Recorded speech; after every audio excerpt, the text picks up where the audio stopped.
இப்ப நம் முன்னோர்கள் நம்மளோட பிறந்த நாளையும் அந்த மாதிரி தான் கொண்டாடினாங்க. அந்த நட்சத்திரம் வர நாளு, அந்த வருஷம் தமிழ் பேசிஸ்ல தான் கொண்டாடுனாங்க. இப்ப காலம் மாறி போச்சு. இருந்தாலும் அந்த பாரம்பரியம் அப்படின்றது தொடர தான் செய்யுது. என்றாலும் வந்து பாத்தீங்கன்னா, தமிழ் புத்தாண்ட பேஸ் பண்ணி தான் வந்து பாத்தீங்கன்னா, பஞ்சாங்கம் எழுதுறவங்க, பலன் எழுதுறவங்க நெறைய பேர் இருக்க தான் செய்றாங்க.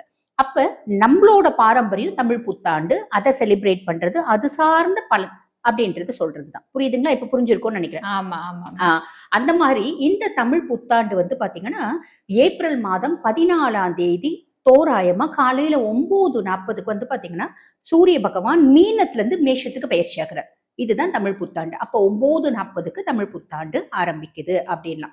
அப்ப இந்த தமிழ் புத்தாண்ட என்ன சொல்லுவாங்க அப்படின்னா, பராபவ வருடம் அப்படின்னு சொல்றாங்க. இந்த பராபவ வருடம் பொறுத்து நமக்கு வந்து பாத்தீங்கன்னா, புது பலன்கள் அப்படின்றது இருக்கு. என்ன புது பலன்கள்? இந்த காலகட்டம், அதாவது இந்த ஆண்டு வந்து பாத்தீங்கன்னா, மழை நெறைய இருக்கும். கடந்த ஆண்டே மழை இருந்துச்சு. அதுக்கு முன்னாண்டே மழை இருந்துச்சு. இந்த ஆண்டும் மழை நெறைய இருக்கும். மலை சார்ந்த பிரதேசங்கள்ல நிலநடுக்கம் அப்படின்றது வரத்துக்கு வாய்ப்பு உண்டு.